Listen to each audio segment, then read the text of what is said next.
During the most recent PlayStation showcase, Sony and PlayStation announced their next handheld titled Project Q, and well, there's some skepticism surrounding it. People don't know why Sony is making this, whether it'll actually solve a problem for customers, and whether it'll be something that will be appealing enough on a mass level that it'll sell successfully. Before we break this down, here's the announcement for Project Q. Later this year, we will launch a dedicated device that enables you to stream any game from your PS5 console using remote play over Wi-Fi. Internally known as Project Q, it has an 8-inch HD screen and all of the buttons and features of the DualSense wireless controller. So that's pretty much all they say about the device. This is not a PSP or PS Vita type of situation where games can be played locally. This is a device specifically dedicated for remote play. As the official PlayStation blog puts it, Project Q device for playing games installed on your PS5 and streamed over Wi-Fi. This is not a standalone handheld console. This is essentially a companion accessory to the PlayStation 5. A lot of people have already been dubbing this the Sony Wii U, which is a sentiment that has spread far and wide. I mean, that's basically what this is. It serves the same function of allowing players to play their games on this portable device while the TV is occupied by somebody else. And look, who knows, maybe some people will find something like this compelling, but a lot of people really hoping that Sony would lean into a dedicated handheld device that can do more than streaming games. At the very least, make it like, I don't know, like a powerful handheld PC or something that people can play on with the controller ergonomics of a DualSense controller and all of its functionalities too, from haptic feedback to adaptive triggers. It's not surprising that Sony's not making the next PSP because Sony is done with that sector. They want to focus just on PlayStation 5. But if you're going to make a handheld, make it more than just a remote play streaming device. And this is not even as good as Wii U because Wii U's gamepad was specifically designed to interface with the Wii U console directly, so the streaming was pretty much flawless within a certain distance. This is streaming over Wi-Fi, so depending on your internet connection, the results of that streaming gameplay may vary. Now, here's the real kicker. For a device like this, you need it to have pretty long battery life for it to have a good use case. But based on what Insider Gaming is saying here, the device's battery life is pretty bad for what it's intended to do. Insider Gaming, by the way, reported on the existence of this device before its announcement. They say right here, Insider Gaming exclusively reported in early April details on the new handheld. So when it comes to their leaks and reports on Project Q, they definitely have a lot of credibility. As for the battery life, one detail that was left out from that report was the handheld's battery life. Based on what they've heard, Project Q's battery life will be around 3 to 4 hours.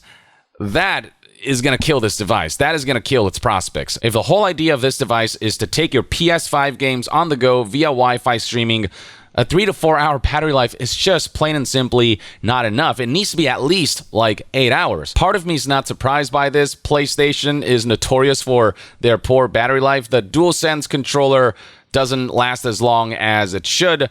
And this Project Q is a DualSense controller attached to an 8-inch screen, so its power consumption is likely greater than that of the DualSense. And it seems as though whatever battery powers this device just isn't big enough to make this viable, in my opinion. The Nintendo Switch lasts about that long, playing some demanding games, and that's its own dedicated console. It's not a streaming device. In fact, somebody tested Zelda Tears of the Kingdom's battery life on the Switch OLED, and he got almost 6 hours out of this device. And he got really good results from other games as well. Freaking Metroid Prime Remake lasted 7 hours. Project Q is a streaming device that only lasts 3 to 4 hours. I just don't get it. Insider Gaming agrees that if this is indeed the battery life of Project Q, then the handheld might be a hard sell for Sony. Then there's the question of price point. PlayStation accessories tend to be notoriously expensive. One has to wonder whether Sony and PlayStation will be able to price Project Q at a reasonable enough price point for what is just a controller attached to a screen for streaming games for only 3 to 4 hours at a time if you're not plugged in. It just seems like a really hard sell. I think the max this device can go in terms of price point is $200, and even that's pushing it. I think the sweet spot for a device like this, whose primary function is to stream games and whose battery life is pretty meager, is, I'd say, $150. And multiple outlets seem to agree on that front. Insider Gaming says a $200 or less price tag could see the accessories sell in strong numbers. And then there is this gamesindustry.biz take, which reads, if this ends up being another expensive addition to the PS5 ecosystem, a $250 product or more, it's dead in the water before it even arrives. If they can price this device at somewhere between $150 and $200, then it has a chance. But even then, there are a lot of questions surrounding what the functionalities of this device are. The Verge here has a good and comprehensive list of questions. Things like, what kind of processor will it have? And will it run Android at least, or some kind of operating system to give it more functionality beyond just streaming games? Is it going to have a cellular option so that you can take this on the go and connect to your PS5 away from home? But again, with the device reportedly sporting 3 to 4 hours of battery life, its portability factor just isn't as great as it could be. Now, this right here is the best question, the thing that really makes Project Q obsolete. It's the fact that we can already make our own Project Q with the devices that we have and with other accessories. As The Verge asks here, how can you possibly compete with a $99 gamepad for your phone that you already own, or literally plugging a DualSense into a laptop, assuming all Project Q does is stream PS5 games and doesn't have additional compelling functionalities that makes this device stand out? The problem that this device is meant to solve is that of, if somebody's using the TV at home, then you can have your own screen to play on with this device by streaming your game from your PlayStation 5 directly to this handheld, or if you're away from home, you can stream your games directly onto your device and take it on the go. But we can already do that. Remote play already exists. It is supported on numerous devices, from laptops to mobile devices. So Project Q is coming in way late into this game. Hell, Sony even recently partnered with Backbone to create PlayStation-branded controllers for smartphones. I've actually got one right here for those wondering what that looks like. You insert your phone here, and you are essentially playing on the go with a controller setup that is reminiscent of the DualSense, and with it, you can play mobile games alongside remote play on your smartphone.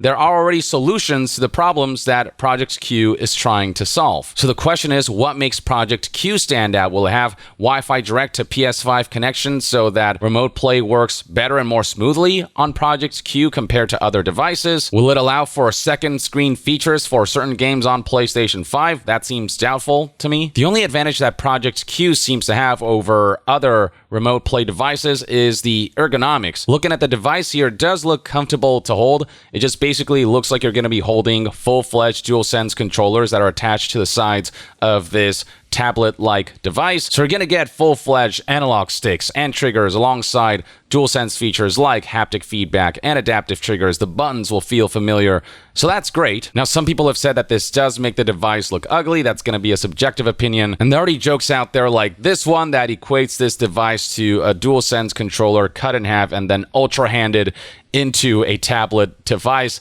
a la Tears of the Kingdom. But if the concern is ergonomics and comfort, then I feel like a better solution would just be to make a Backbone-like device, except instead of these small controllers, you make each side a full-featured DualSense controller layout with its features like haptic feedback and adaptive triggers, so that players can attach them to whatever device they own, and that way you can make the hardware less expensive. Not to mention that you can plug in the ergonomically comfortable DualSense controller to your PC or a laptop or your iPad and do remote play that way. So yeah, I'm just very confused as to why Project Q even exists, why PlayStation is releasing a product like this now. At least if the battery life was awesome, then you might have a case to make, but Project Q, with the reported 3 to 4 hours battery life, lasts about as much, if not less, than your typical high-end smartphone, and it certainly lasts less than, say, your iPads and whatnot. So whether Project Q can be a successful accessory and product will ultimately come down to what more it offers